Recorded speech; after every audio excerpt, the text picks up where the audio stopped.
Olá, família! Sejam todos bem-vindos ao estudo diário das Escrituras. Hoje eu quero recomendar um canal para vocês, o canal da Vânia Valtrini, tá bom? Ela compartilha o testemunho dela e vários testemunhos, né, de parentes dela, de outras pessoas, né, histórias de fé que não somente são interessantes, mas que realmente fortalecem o nosso testemunho. Então eu convido vocês a entrar no canal dela e se inscrever e participar lá nos vídeos dela. Tenho certeza que vai ser edificante para você e você vai aprender algumas coisas, tá bom?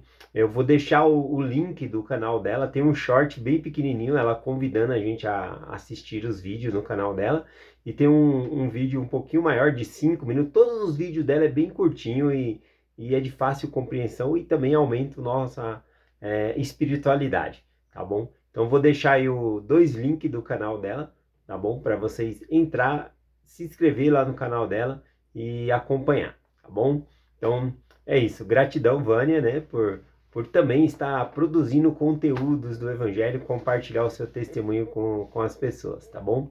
Gratidão. Então vamos lá para a mensagem de hoje. A gente vai começar aqui em 2 Nef, capítulo 22, né? Aqui é equivalente a Isaías capítulo 12, tá bom? É equivalente a Isaías capítulo 12. E aqui Isaías, ele tá dando a letra de dois hinos para nós, tá bom? Esse capítulo é super curto, ele é 6 versículos apenas. Do versículo 1 ao versículo 3 é um salmo, né? Um hino, um louvor. E do versículo 4 ao versículo 6 é o outro louvor, né? Você já teve tão feliz que deu vontade de cantar, aí você começa a cantar e extravasa, né, a voz. Tem gente que canta no chuveiro porque está feliz. Então, aqui, Isaías, ele está falando assim: quando nós estivermos com Jesus Cristo no milênio, essa vai ser a letra desse hino. Nós vamos sentir vontade de cantar, tá bom? E aí a gente vai cantar esse hino aqui, que ele está dando a letra de dois hinos aqui. A letra é bem significativa. Então vamos, claro, né, que aqui tá escrito quando Isaías fez, não vai ter uma rima como tem no nosso próprio português, mas é uma língua hebraica e o significado é o mais importante, tá bom? Então, acredito que nós vamos cantar esses dois hinos lá no milênio aqui. Então, começando aqui no versículo 1, né? Ele fala aqui sobre os penitentes de Israel, aqueles que são fiéis, aqueles que buscam ao Senhor, aqueles que realmente vão poder entrar no milênio e desfrutar da presença do Senhor. Aí ele diz assim: e dirás aquele dia: ó Senhor, eu te louvarei, porque ainda te iraste contra mim, e a tua ira retirou-se, e tu me consolaste. O penitente aqui, né, ele fala no modo singular, né? Então, ele está falando individualmente para cada pessoa. Então, aqui, qual que é o significado de penitente? Penitente também tem uma palavra que fala de penitência, né? Aqueles que pagam penitência, mas na verdade, o penitente é aquele que se arrepende de seus pecados, tá bom? E faz de tudo para corrigi-los. E às vezes corrigir significa seguir fielmente, seguir em frente, tá bom? Seguir mudando a nossa própria vida. Esse que é o sentido. Então, o penitente ele vai sentir o desejo de cantar esse hino aqui. E conforme a letra que ele menciona aqui, né? Porque antes te iraste contra mim, a tua ira se retirou e tu me consolaste. Então aqui ele vai falando de coisas, né? Que vão dando contraste, né? Por exemplo, ele fala de ira, mas depois ele fala de consolo, né? Que o Senhor nos consolou. Aqui o Senhor irado contra o pecado, esse é o sentido. Tá bom? Que ele está virado contra o pecado, mas nós abandonando esse pecado, o Senhor ele nos consola, ele nos perdoa. Esse é o sentido aqui desse versículo, tá bom? O versículo 2, continuando ainda no mesmo hino, né? Ele continua o louvor dizendo assim: eis que Deus é a minha salvação. Eu confiei e não temerei, porque o Deus Jeová é a minha força e o meu cântico tornou-se também a minha salvação. Bom, aqui, né, o, A confiança no Senhor, ela é um sinal de força, não um sinal de fraqueza. Confiar em Deus, para que nós possamos ser salvos, para que nós possamos conseguir nos arrepender, nos voltar para o Senhor. Aqui também, quando ele fala a parte de a fonte da salvação aqui, né? Deixa eu pegar o versículo de novo aqui, ó. A força do meu canto tornou-se também a minha salvação, né? Então ele fala que o próprio Senhor é a salvação dele. É a salvação de todo mundo, o próprio Senhor. Vamos lá para o versículo 3, finalizando o primeiro hino aqui de Isaías. Ele diz: portanto, com alegria tirareis a água da fonte da salvação.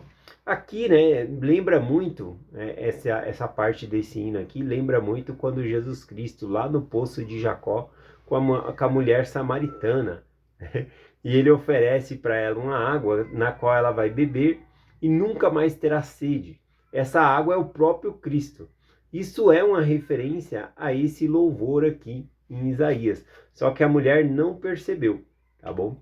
E, na verdade, nem eu tinha percebido. Mas ao estudar agora Isaías aqui, essa parte, eu percebo que o Senhor e os comentaristas também falam sobre isso. Que essa parte aqui fala, é uma lembrança ao que Jesus Cristo fala lá no poço de Jacó.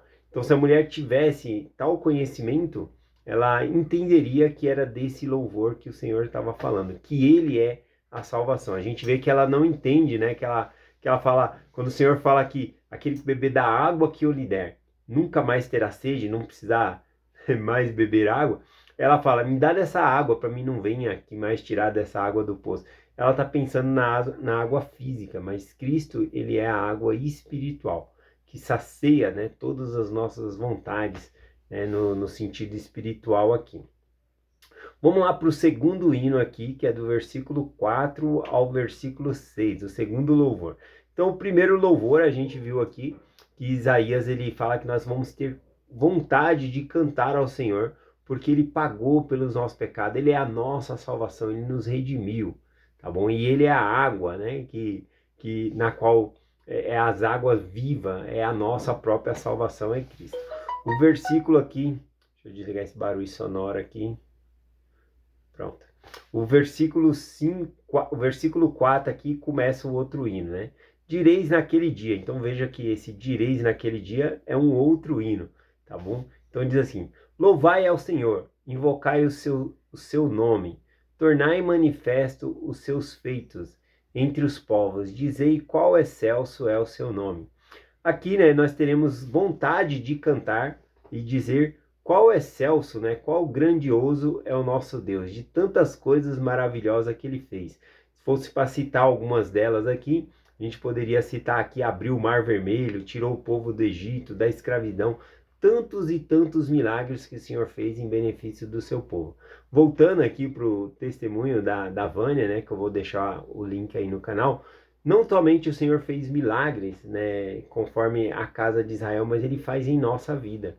O próprio vídeos da Vânia mostra milagres que o Senhor fez na vida dela, e por transformar a vida dela, também acaba ajudando a família dela e transformando a vida das pessoas ao redor dela, tá bom? Então veja como o Senhor trabalha, tá bom? Então aqui no versículo 4 fala então que nós sentiremos essa vontade de cantar esse louvor pelos grandes feitos que o Senhor Deus tem feito.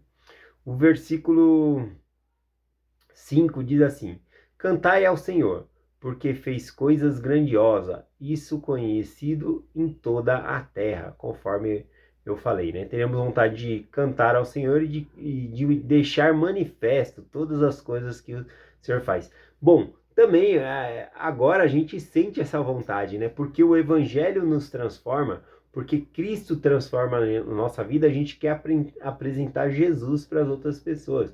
Por isso compartilhamos o Evangelho, tá bom? Para ajudar outras pessoas a ter essa felicidade também. Continuando aqui o versículo 6, que é o final do hino aqui. O versículo 6 diz assim: clama e brama, clama e brada. É brada, tá bom? Estou lendo errado aqui, ó. Clama e brada, né? Que brado é dar um grito, né? E habitantes de Sião, porque grande é o santo de Israel no meio de ti.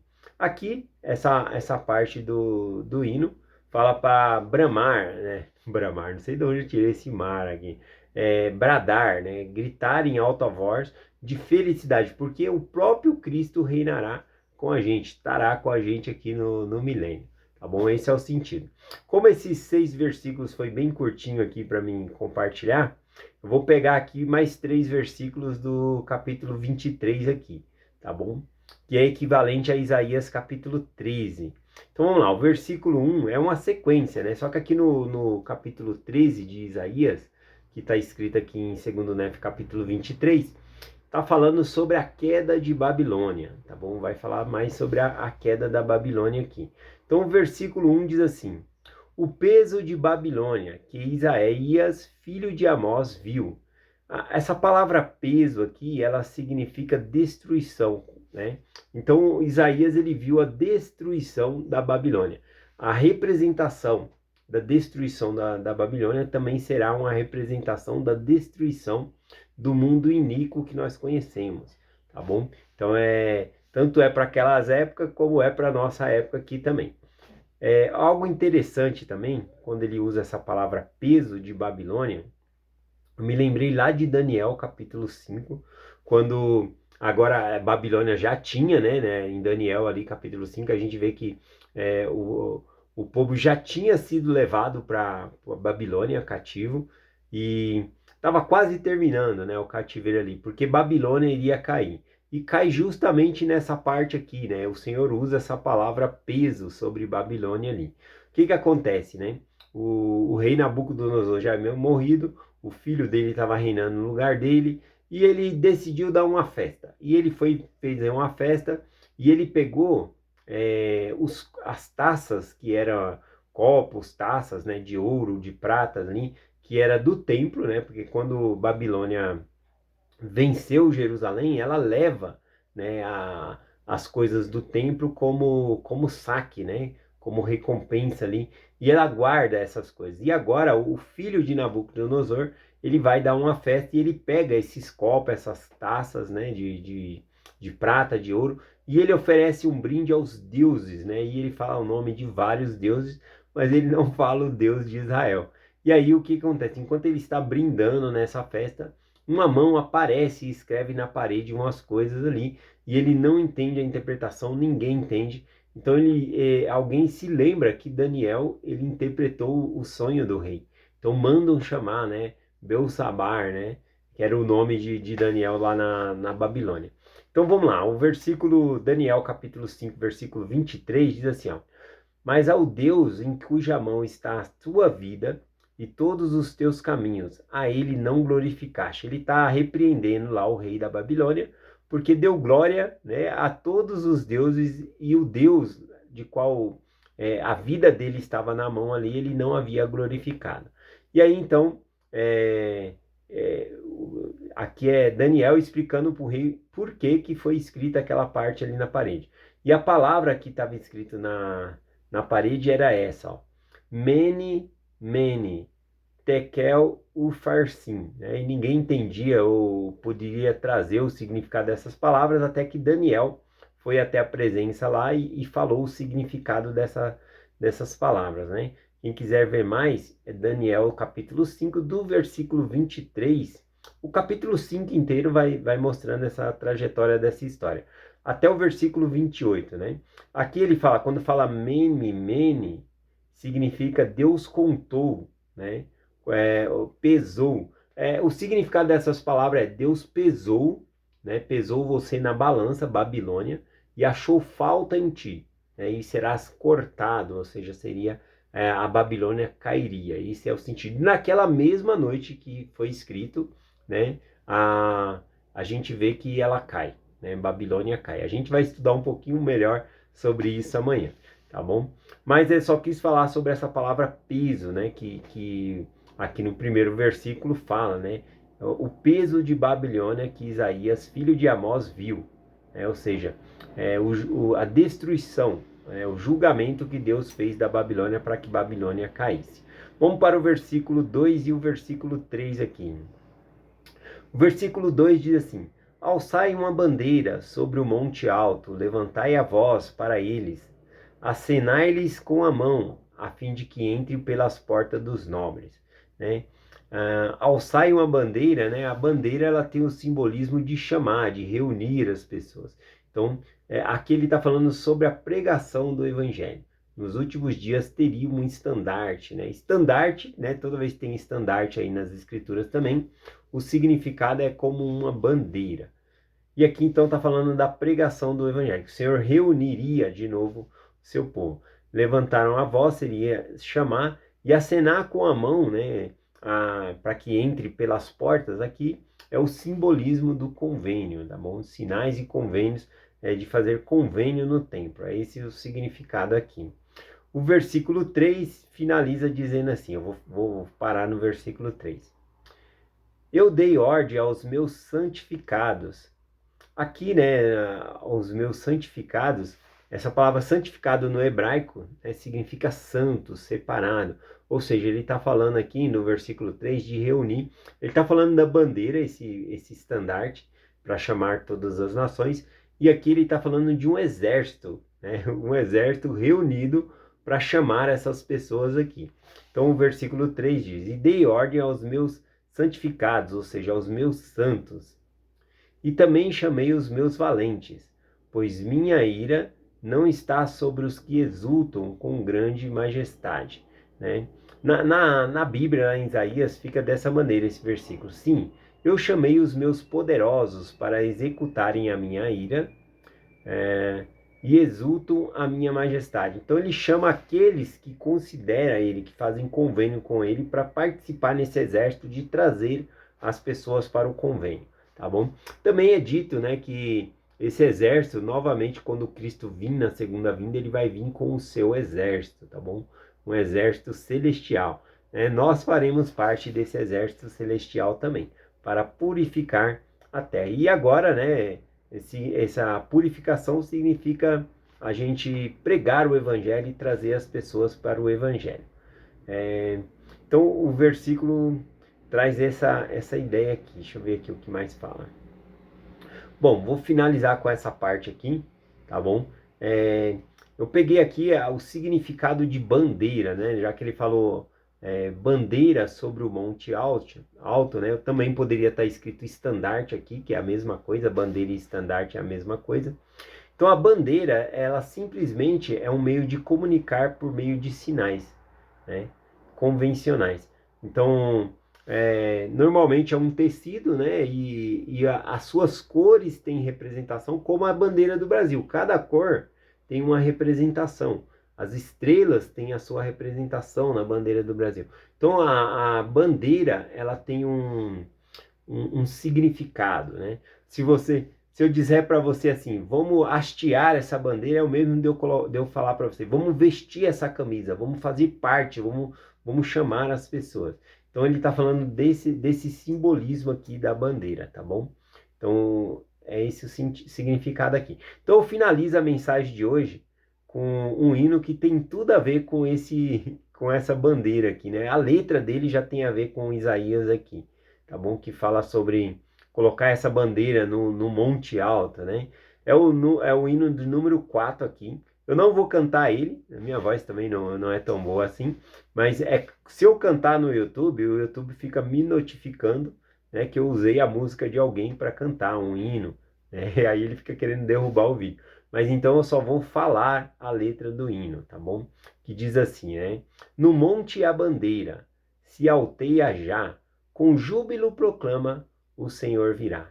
Remidos de Sião cantai, nos altos montes exultai. Cumprindo nosso Deus o que profetizou. Nações agora olhai, o véu se levantou. E a nós virá a grande luz que pregoniza a Jesus. Seu templo soerguido em Sião está, e sobre as montanhas se exalçará. Queremos lá a Deus servir, verdade eterna descobrir. Ali Deus ouvirá as nossas petições, preceitos fundirá em nossos corações, e esse dom de amor traduz eterna salvação e luz, né? Eu amo a letra desse hino aqui. tá bom? Então eu finalizo essa mensagem com essa parte desse hino e eu compartilho com vocês essa mensagem em nome de Jesus Cristo. Amém. Até amanhã.